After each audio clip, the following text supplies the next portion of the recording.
شادی کا گھر جگمگا رہا تھا. ہر دیوار، ہر کونا قمقموں سے روشن تھا.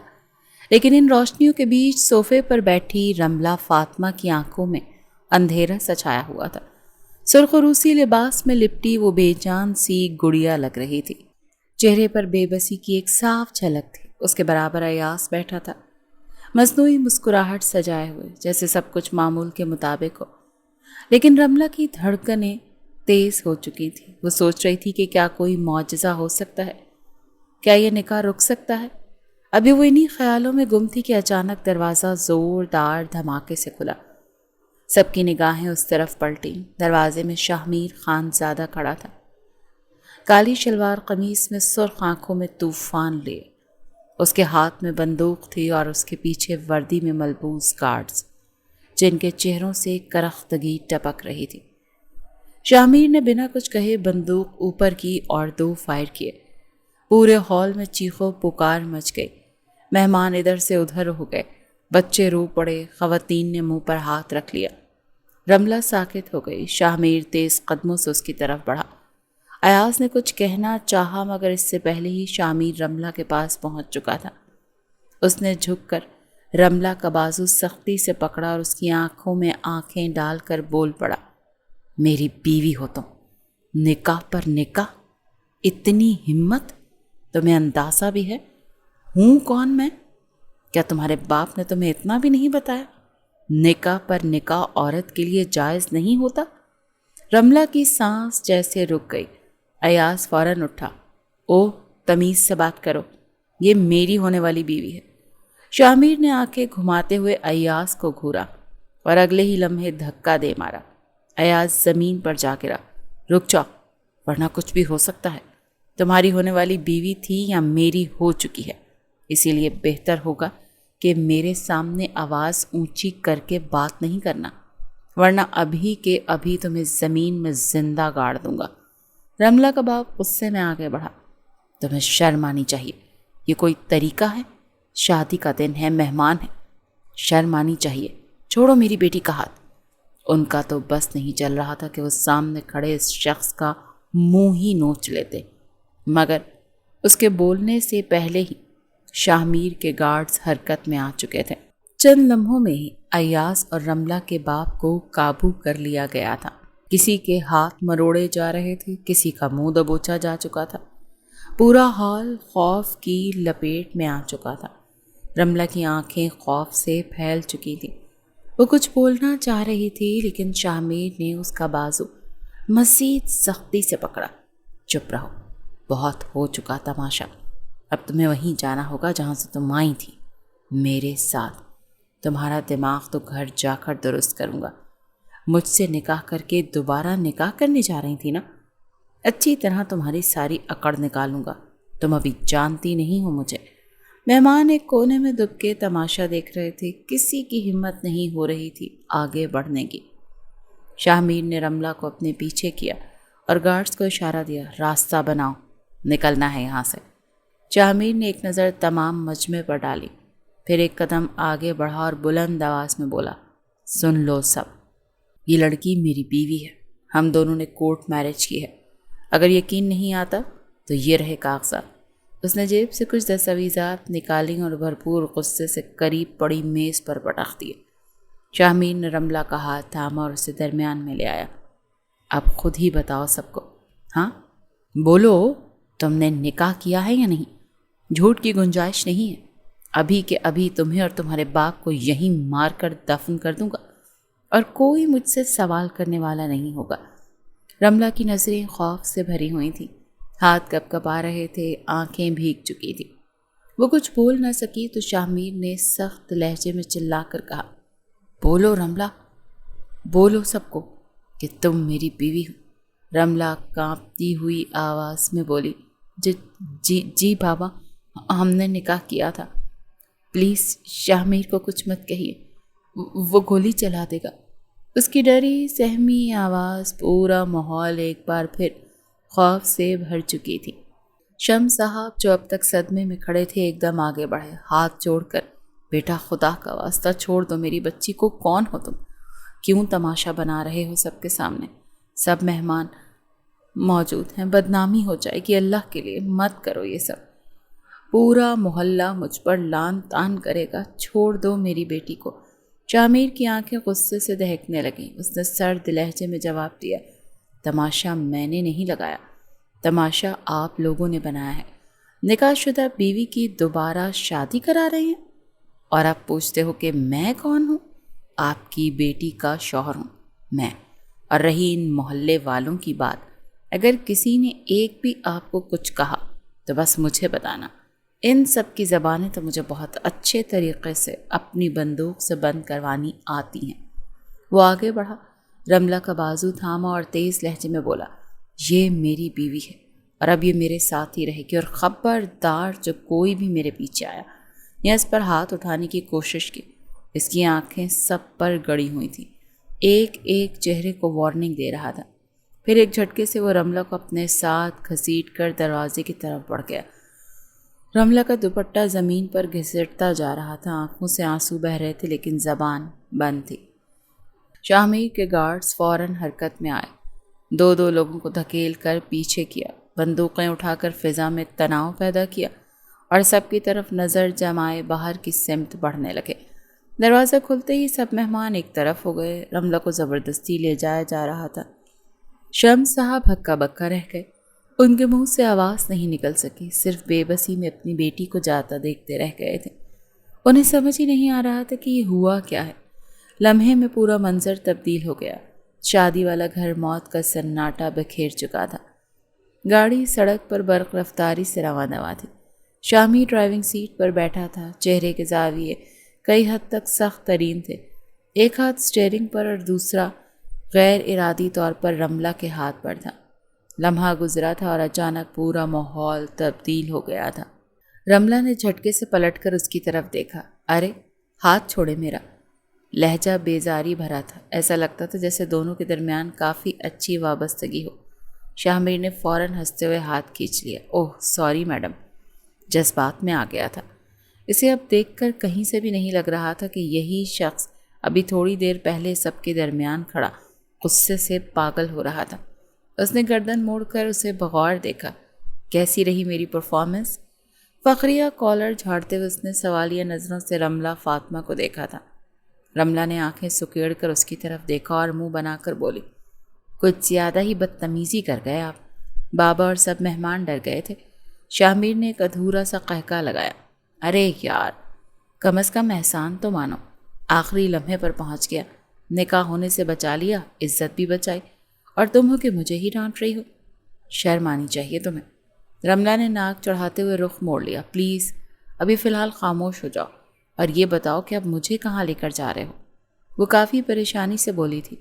شامیر نے اسٹائل سے گاڑی کا رخ موڑتے ہوئے جواب دیا، اتنے بڑے رئیس کی بیوی ہو تو میں حویلی لے کر جاؤں گا، میرے آباء و اجداد کا محل ہے، سارا سسٹم وہاں کا میرا ہے۔ رملہ کے چہرے پر الجھن ابھری، اور تمہارے گھر والے، ان کا کیا؟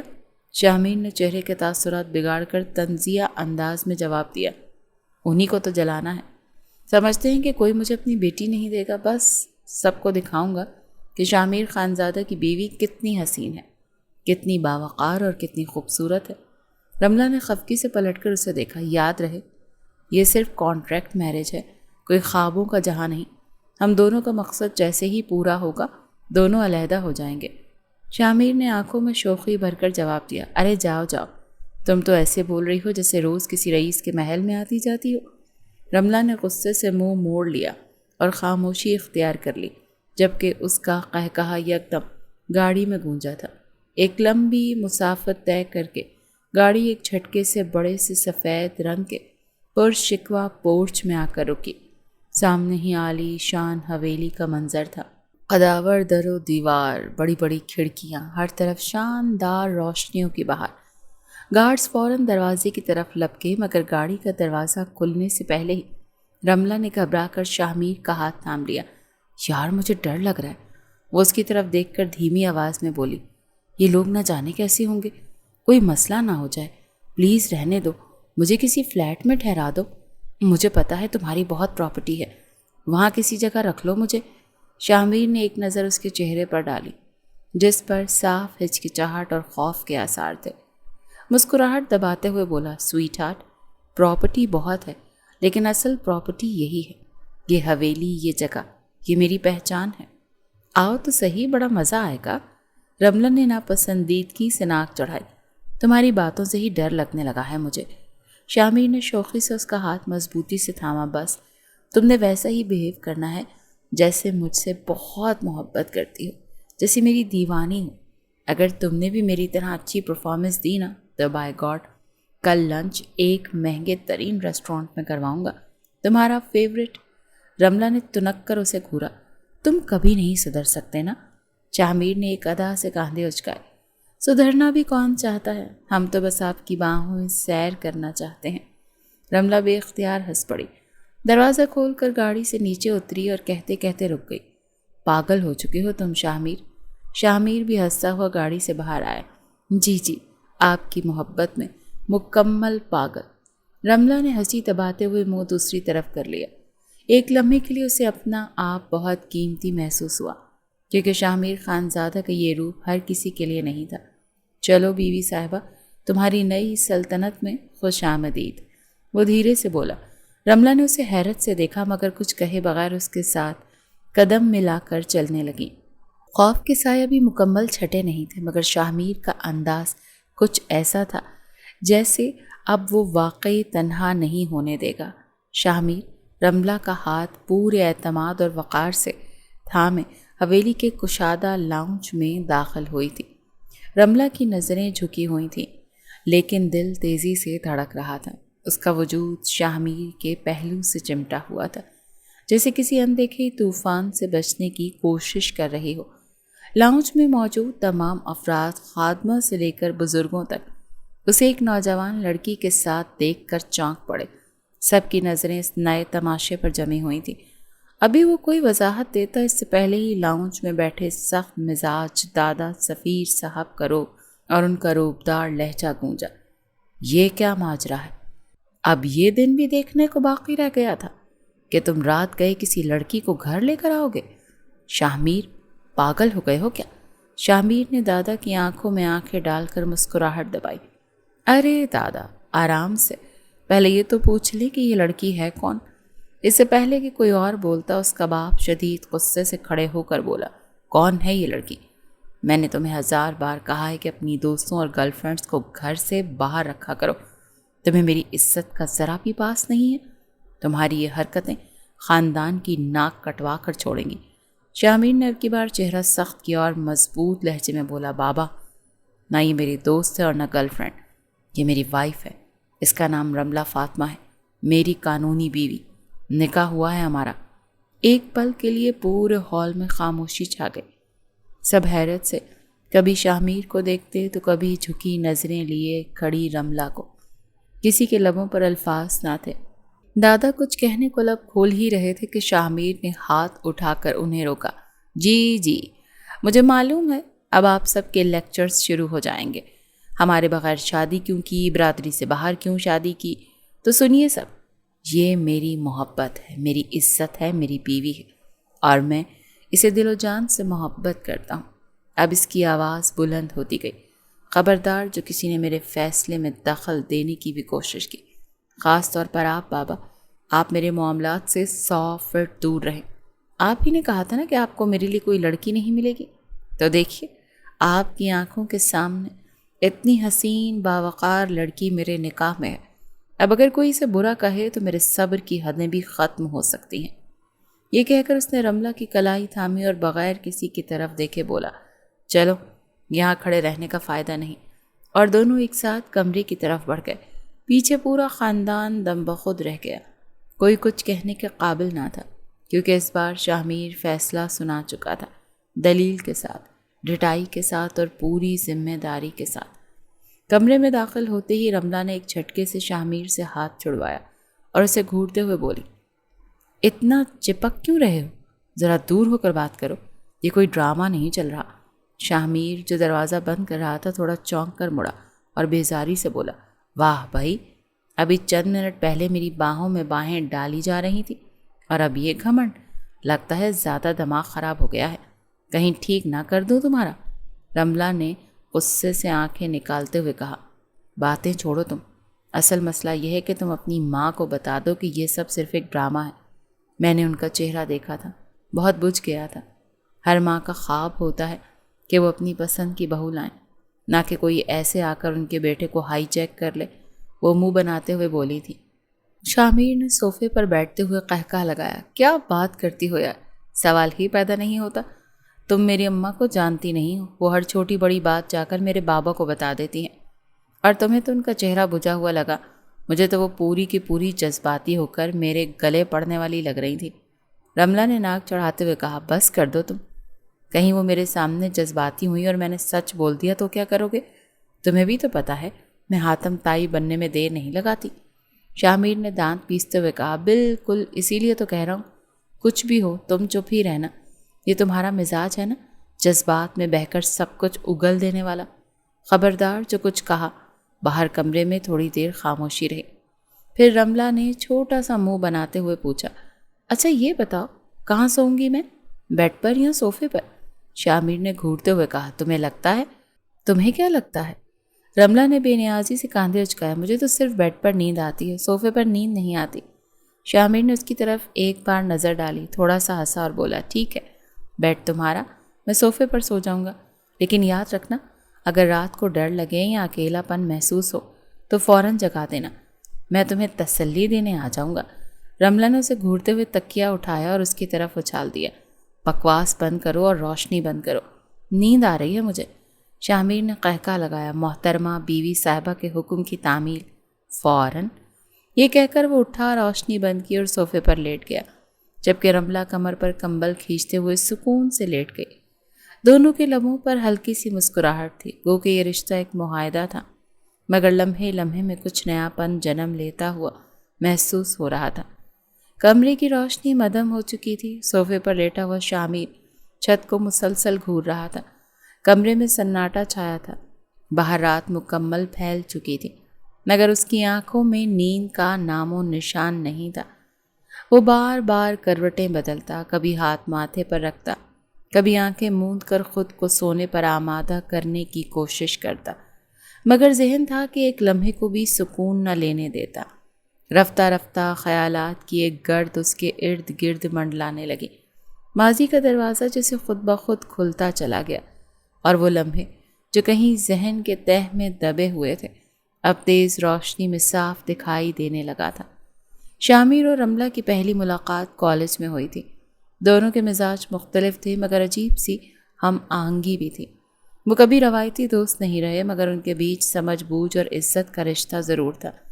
کلاس پروجیکٹس، لائبریری سیشنز اور کیفے کی چند ملاقاتیں، یہ سب وقت کا ایسا ٹکڑا تھا جو نہ تو مکمل یاد بن پایا، نہ ہی مکمل بھلایا گیا۔ کالج ختم ہوا اور زندگی کی نئی رفتار نے دونوں کو اپنی اپنی سمتوں میں دھکیل لیا۔ رملہ لڑکی تھی، گھر والوں کی سختی، معاشرے کے اصول اور خود کی عزت نفس، ان سب کے بنا پر اس نے کبھی شامیر سے ذاتی ربط نہیں رکھا۔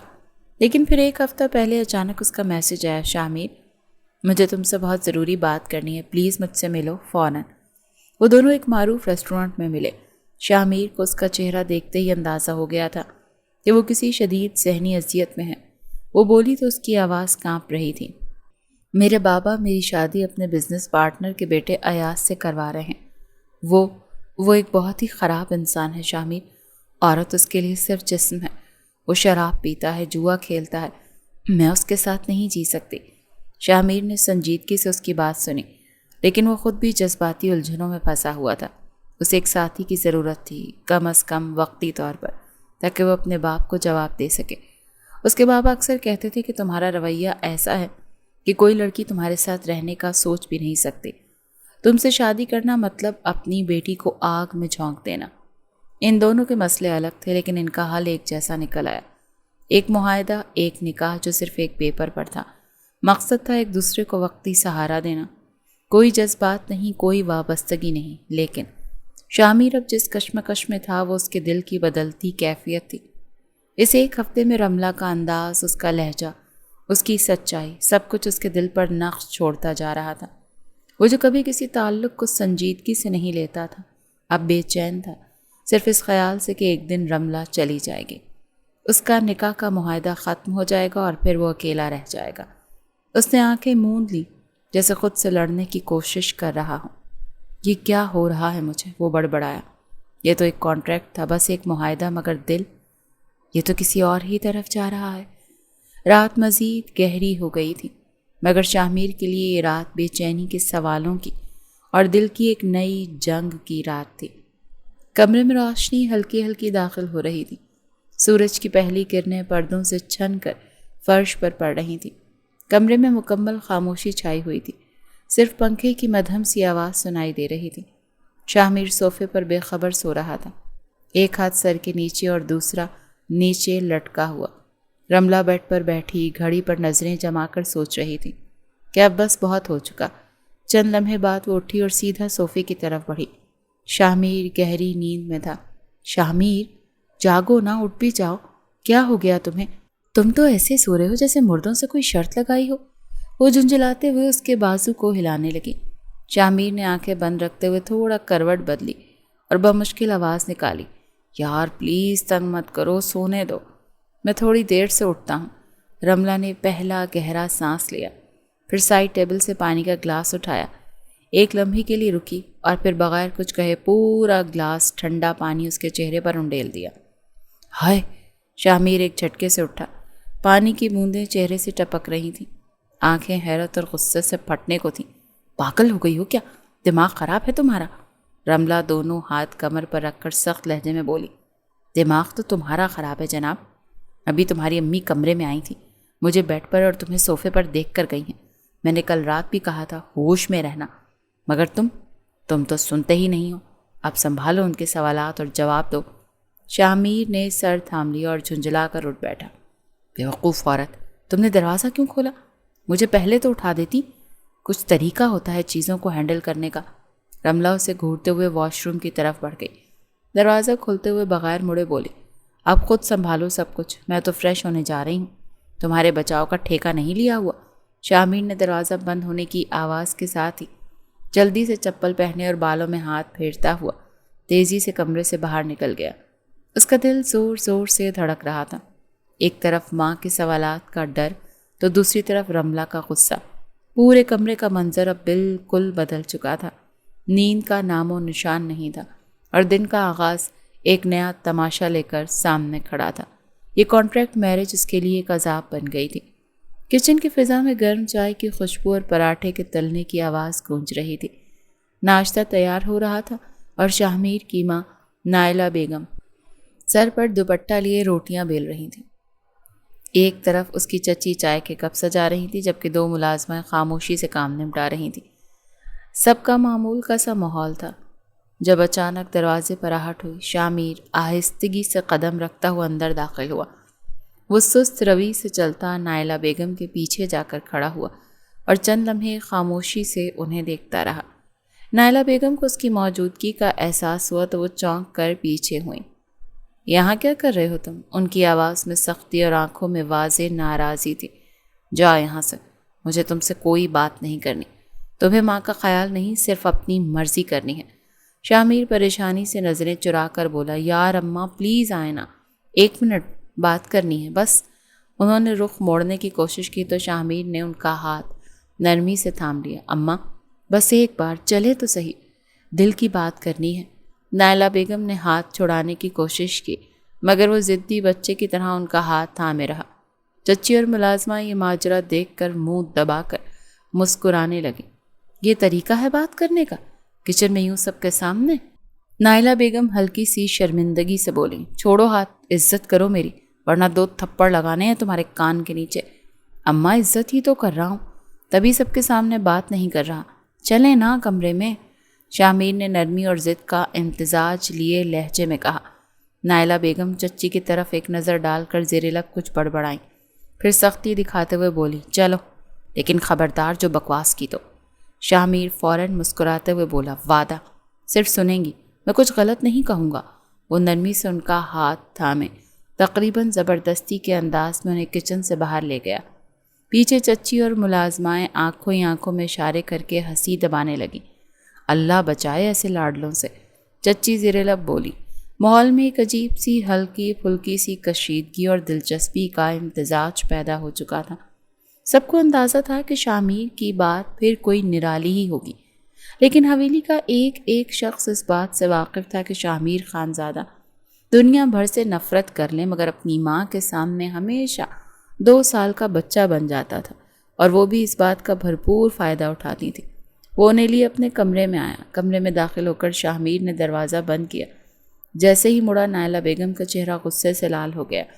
وہ دونوں ہاتھ سینے پر باندھے کھڑی تھی اور ان کی آنکھوں میں وہی پرانی ماں والی سختی تھی جو شامیر کو ہمیشہ سیدھا رکھنے کے لیے کافی رہتی تھی۔ دیکھو اماں، ہم الگ الگ اس لیے سوئے کیونکہ وہ بیڈ چھوٹا ہے، ہم دونوں فٹ نہیں ہو رہے تھے، اس لیے بند کرو یہ بکواس، نائلہ بیگم نے تیز آواز میں کہا۔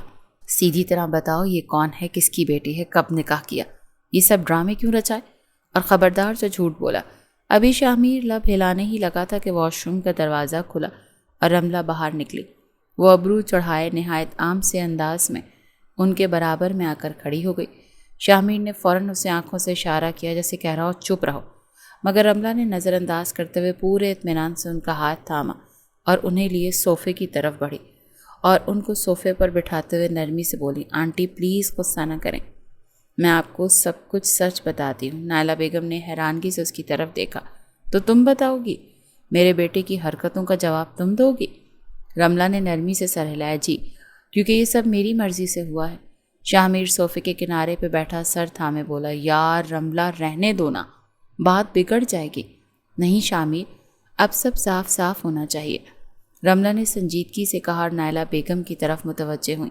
اصل میں آنٹی، میری شادی زبردستی ایک شخص سے ہو رہی تھی جس کے بارے میں جانتی تھی کہ وہ میرے لیے زہر ہے۔ تب میں نے شامیر سے رابطہ کیا کیونکہ مجھے اس پر اعتماد تھا۔ ہم نے کورٹ میرج کی، بس وقتی طور پر، تاکہ میں اس زبردستی سے بچ جاؤں۔ ہم نے طے کیا تھا کہ جب حالات نارمل ہو جائیں گے تو ہم الگ ہو جائیں گے۔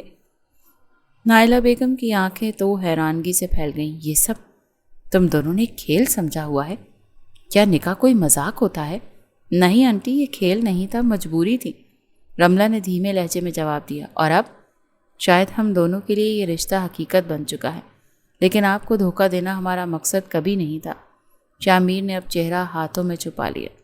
نائلہ بیگم نے غصے سے اس کی طرف دیکھا اور اگلے ہی لمحے اپنی جگہ سے اٹھ کر آئیں اور اس کے سر پر ایک زوردار تھپڑ رسید کیا۔ یہ لو اپنی ماں کی محبت کا تحفہ، نکاح چھپاتے ہو، ماں کو اندھیرے میں رکھتے ہو۔ رملہ نے ہونٹ دبا لی اور نظریں جھکا لی، جبکہ شامیر نے اپنی گدی سہلاتے ہوئے کر رہا، اماں بہت زور سے مارا ہے یار، تمیز سے بھی سمجھا سکتی ہیں۔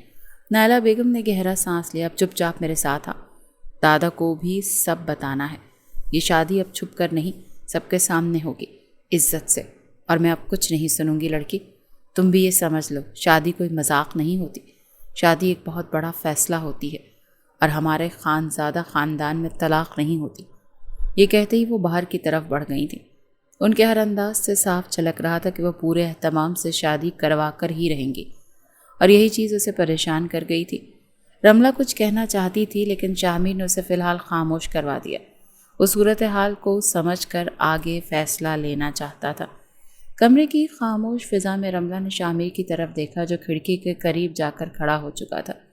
کچھ لمحے یوں ہی گزرے، پھر اس نے گہری سانس لیتے ہوئے سوال کیا، یہ تمہاری امی کیا بول کر گئی ہیں؟ ہمارے درمیان کانٹریکٹ میرج ہوا ہے، تم یہ بات بھولنا مت، یہ شادی، یہ رسم و رواج میں کسی قیمت پر نہیں کروں گی۔ تم جانتے ہو شامیر، میں نے اپنے کریئر کو لے کر بہت کچھ سوچا ہوا ہے، یہ صرف ایک کانٹریکٹ ہے جیسے مجھے اور تمہیں ایک دوسرے کا کام مکمل ہونے تک نبھانا ہے۔ شامیر نے پلٹ کر اس کی طرف دیکھا، نگاہوں میں چبھن اور لہجے میں طنز آیا۔ ایک بات اپنے دماغ میں بٹھا لو رملہ، یہ جو بات بات پر کانٹریکٹ کا راگ الاپتی ہو نا، یہ میرے غصے کو اور بھڑکاتا ہے۔ وہ کچھ لمحے خاموش رہا، پھر قدرے بلند آواز میں بولا، تم نے مجھ سے پوچھے بغیر دروازہ کیوں کھولا؟ رملہ نے تپ کر جواب دیا، کس ٹون میں بات کر رہے ہو تم مجھ سے؟ تمہاری امی بار بار دروازہ بجا رہی تھی، میں نے 1-2 بار تمہیں آواز دی، لیکن تم تو ایسے سو رہے تھے جیسے کوئی قیمتی خزانہ چرا لائے ہو۔ مجھے کیا کرنا تھا؟ آخر تمہاری ماں ہیں، تمہاری نہیں تو کیا میری ذمہ داری ہے؟ شامیر نے دانت پیستے ہوئے کہا، اسی لیے تو کہتا ہوں ہوش میں رہا کرو، کوئی بھی قدم اٹھانے سے پہلے مجھے اطلاع دیا کرو۔ رملہ نے سخت لہجے میں جواب دیا، اور یہ بھی سن لو، میں ابھی شادی نہیں کرنا چاہتی۔ تم نے جو بھی ڈرامہ رچایا ہے، تمہیں اپنا باپ جلانا تھا اور مجھے اس تھرڈ کلاس انسان سے چھٹکارا چاہیے تھا۔ مگر میں نے تمہیں کہا تھا مجھے کسی فلیٹ پر لے چلو، مگر تمہیں بہت شوق تھا نا یہاں لانے کا۔ اب بھگتو انجام۔ یہ سب کچھ تمہارا پلان تھا، میرا نہیں۔ اب تم سنبھالو اپنے گھر والوں کو، میرے گھر والے میری ذمہ داری ہے۔ شامیر نے ماتھے پر تیوری چڑھائی۔ اب ذرا تم بھی کان کھول کر سن لو، تم ہی ہو جس نے کانٹریکٹ پر دستخط کیے تھے۔ سب کچھ صاف صاف درج تھا کہ ہم دونوں ایک دوسرے کا ساتھ دیں گے، فیملی کے سامنے مکمل ایکٹنگ کریں گے۔ اب اگر میں برداشت کر رہا ہوں تو تمہیں بھی میرے لیے کرنا ہوگا۔ یہ تمہارا یک طرفہ نہیں، دونوں طرف سے ہے۔ وہ چند لمحے اسے گھورتا رہا، پھر سرد لہجے میں بولے، تو اب اگلی بار سے کوئی قدم اٹھانے سے پہلے مجھے بتانا، اور کانٹریکٹ کا تانا بار بار دینا بند کرو، سمجھی؟ نہ جانے کیوں اسے اس لفظ سے چڑ ہو رہی تھی، لیکن وہ سمجھنے کا نام ہی نہیں لے رہی تھی۔ کہتے ہیں اس نے دروازے کی طرف رخ کیا اور قدم اٹھاتے ہوئے بولا، میری زندگی میں پہلے ہی بہت کچھ ہے، تم مزید پیچیدگیاں مت بڑھاؤ۔ دروازہ کھلا، دھیرے سے بند ہوا اور وہ چلا گیا۔ رملہ خاموشی سے بیڈ پر بیٹھ گئی۔ اس نے اپنے ماتھے پر ہاتھ رکھا اور آنکھیں موند لیں۔ یہ کیا الجھن ہے جس میں خود کو گھسیٹ لائی؟ اس کے لبوں سے بس یہی ہلکی سی سرگوشی نکلی اور وہ کمرے کی خاموشی میں گم ہو گئی۔ دادا صاحب کے کمرے کا ماحول خاصا سنجیدہ تھا۔ صوفے پر ایک جانب سفیر صاحب بیٹھے تھے، دائیں طرف شاہمیر کی ماں خاموشی سے بیٹھی تھی۔ چہرے پر دکھ اور بے بسی کے آثار نمایاں تھے۔ بائیں جانب بڑے بابا اور سلیمان صاحب موجود تھے، جن کے چہرے سے الجھن صاف جھلک رہی تھی۔ شاہمیر جیسے ہی کمرے میں داخل ہوا، سب نے بے اختیار نظریں اٹھا کر اس کو دیکھا، جبکہ وہ سب کی نظروں کو نظر انداز کیے آہستگی سے صوفے پر بیٹھ گیا تھا۔ دادا صاحب نے اپنی لاٹھی زمین پر ٹیکتے ہوئے گہری سانس لی۔ شاہمیر، تمہاری اماں کا کہنا ہے کہ تمہاری شادی دھوم دھام سے ہونی چاہیے، یہ ان کا خواب ہے، ارمان ہے، تم اس کی اکلوتی اولاد ہو۔ اب جو تم نے چاند چڑھا دیا ہے اس پر تو ہم کچھ نہیں کہہ سکتے، لیکن کم از کم باقی معاملات میں ہمارے ساتھ کمپرومائز کرو۔ شاہمیر نے اسپاٹ چہرے کے ساتھ دادا جان کی طرف دیکھا، پھر گویا ہوا، دادا جان، میں کوئی سمجھوتا نہیں کرنا چاہتا، میں شادی کر چکا ہوں، مجھے نہ کوئی تقریب چاہیے نہ کوئی تماشا۔ سب کی نظریں حیرت سے اس پر جم گئی۔ اس کے باپ نے کچھ کہنا چاہا، لیکن وہ ہاتھ اٹھا کر بولا، اور آپ بابا، آپ ہی کہتے تھے نا مجھے کوئی لڑکی نہیں دے گا، کہ میری زبان رویہ سب ناقابل برداشت ہیں، تو پھر اب کیوں اتنے شوق سے میری شادی کروانا چاہتے ہیں؟ سلیمان صاحب کا چہرہ غصے سے سرخ ہوا۔ وہ زبان کھولنے ہی والے تھے کہ دادا صاحب نے ہاتھ اٹھا کر انہیں روکا۔ خاموش ہو جاؤ شاہمیر، دادا کی آواز میں سختی نمایاں تھی۔ یہ وقت ضد اور تماشے کا نہیں ہے۔ تمہاری ماں کی خواہش ہے کہ خاندان کے سامنے اس کی بہو کو عزت ملے، اس کی بات کا احترام کرو۔ شاہمیر نے ایک نظر سب پر ڈالی، خاص طور پر ماں کی آنکھوں میں نمی دیکھ کر بھی اس کا دل نرم نہ پڑا۔ وہ تلخی سے بولا، جب مجھے میری ہی فیملی نے کبھی نہیں سراہا، میری کوئی بات نہیں مانی، تو آج اچانک یہ عزت، یہ رسومات سب کیوں یاد آ گئیں؟ اس نے کرسی کی پشت سے سہارا لیا اور اٹھ کھڑا ہوا۔ مجھے کسی سے کوئی فرق نہیں پڑتا، آپ سب نے میری قدر نہیں کی، تو مجھے بھی اب آپ کی مرضی کا پابند نہیں ہونا۔ یہ کہہ کر وہ بغیر کسی کی طرف دیکھے خاموشی سے پلٹا اور دروازے کی طرف بڑھ گیا۔ پیچھے ایک سناٹا چھا گیا تھا۔ رات کے سائے چاروں جانب پھیل چکے تھے۔ وہ صبح کا گیا اب گھر لوٹا تھا۔ وہ سیدھا اپنے کمرے کی طرف بڑھا، لیکن جانتا ہی نہیں تھا کون سی قیامت اس کے لیے تیار کھڑی ہے۔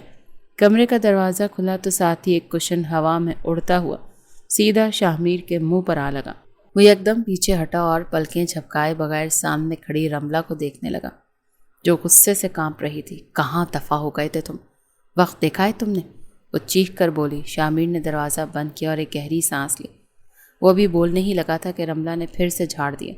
میں یہاں بالکل نہیں ہوں، کسی کو نہیں جانتی، سارا دن کمرے میں اکیلی بیٹھی رہی، اور تم پتہ نہیں کہاں غائب ہو۔ صبح سے کچھ نہیں کھایا، تمہیں احساس ہے؟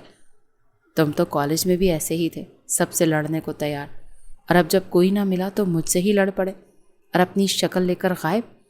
کتنی بری بات ہے شاہمیر۔ اس نے اس کی بات تحمل سے سنی، پھر ہلکے سے ابرو اچکا کر بولا، تم ہی تو صبح شام کانٹریکٹ کی رٹ لگا کر میرا خون جلا رہی ہو، اسی لیے میں یہاں سے چلا گیا تھا۔ تمہیں لگتا ہے مجھے خوشی ہے تمہارے ساتھ اس رشتے میں؟ وہ جان بوجھ کر بیزار لہجے میں بولا تھا۔ اور اگر بھوک لگ رہی تھی تو اپنے پاؤں کی مہندی دھو کر نیچے چلی جاتی، کسی نوکر سے کہتی کچھ نہ کچھ کھانے کو دے دیتا۔ وہ طنزیہ بولا۔ وہ آ کر صوفے پر بیٹھ گیا اور بازو پھیلائے، سر پیچھے ٹکا لیا، دیکھنے میں کافی تھکا ہوا معلوم ہو رہا تھا۔ رملہ نے مٹھیاں بھینچی۔ یار تم کتنے بدتمیز انسان ہو، مجھے بھوک لگ رہی ہے اور تم میرا مذاق اڑا رہے ہو۔ شامیر نے آنکھیں بند کیے کہا، مرو مت، سن رہا ہوں، کچھ منگوا رہا ہوں۔ یہ کہہ کر وہ اٹھا، سائڈ ٹیبل سے انٹرکام اٹھایا اور بٹن دباتے ہوئے بولا، 2 پلیٹس کھانا اوپر کمرے میں بھجوا دو اور چائے بھی، تیز والی۔ انٹرکام رکھ کر وہ رملہ کی طرف مڑا۔ اب خوش؟ کچھ دیر میں آ جائے گا کھانا۔ رملہ نے صوفے کی پشت پر ہاتھ مار کر زور سے سانس لیا۔ تم واقعی برداشت سے باہر ہو۔ شامیر نے ایک نظر اس پر ڈالی اور دھیرے سے مسکرایا۔ تم بھی کم نہیں، شرافت سے کمرے میں آئی تھی اور اب لگتا ہے جیسے جنگ لڑنے آئی ہو۔ رملہ نے نچلا ہونٹ دانتوں میں دبایا۔ اپنے لہجے کو قابو میں رکھو شامیر، ورنہ وہ کشن صرف تمہارے منہ پر مارا ہے، شکر مناؤ تمہیں کھڑکی سے نہیں پھینک دیا۔ شامیر نے زور سے قہقہ لگایا۔ واہ، شامیر خان زادہ، اور کھڑکی سے نیچے؟ تم تو دن بدن خطرناک ہوتی جا رہی ہو۔ جبکہ وہ منہ بنا کر بیٹھ گئی تھی۔ تھوڑی دیر بعد ہی ملازمہ کھانا لے آئی۔ کمرے میں خاموشی تھی، صرف چمچوں کی آوازیں اور کبھی کبھار پلیٹ سے سالن کی خوشبو اٹھتی جو بھوک کو مزید بڑھا دیتی۔ شامیر صوفے پر ٹیک لگائے ایک ہاتھ سے روٹی توڑتے ہوئے کھانے میں مصروف تھا، جب اس نے اچانک رملہ کو دیکھتے ہوئے کہا، تمہارے بابا میرے آفس آئے تھے۔ رملہ کا چمچ ہاتھ میں ہی رک گیا، جیسے کسی نے اسے فریز کر دیا ہو۔ اس نے نظریں اٹھا کر شامیر کو دیکھا۔ کیا میرے بابا؟ شامیر نے سر ہلایا۔ ہاں۔ کافی پریشان لگ رہے تھے، آنکھیں سرخ تھیں، بار بار کہہ رہے تھے عزت خاک میں مل گئی، رملہ نے سب برباد کر دیا، تمہیں یاد بھی کر رہے تھے اور افسوس بھی ہو رہا تھا۔ انہیں رملہ نے چپ چاپ نظریں جھکائیں۔ چند لمحوں کے لیے اس کے ہونٹ کپ کپ آئے، پھر دھیرے سے بولی، کیا وہ واقعی رو رہے تھے؟ شامیر نے کاندھے اچکاتے ہوئے جواب دیا، ہاں رو تو رہے تھے، اب یہ نہیں کہہ سکتا کہ وہ آنسو اصلی تھے یا مگرمچھ کے۔ رملہ نے فوراً تڑپ کر کہا، بکو مت یار، ہر چیز میں طنز کی ضرورت نہیں ہے، میں سوچ رہی تھی کہ ایک بار جا کر ان سے ملاؤں، شاید کچھ بات بن جائے۔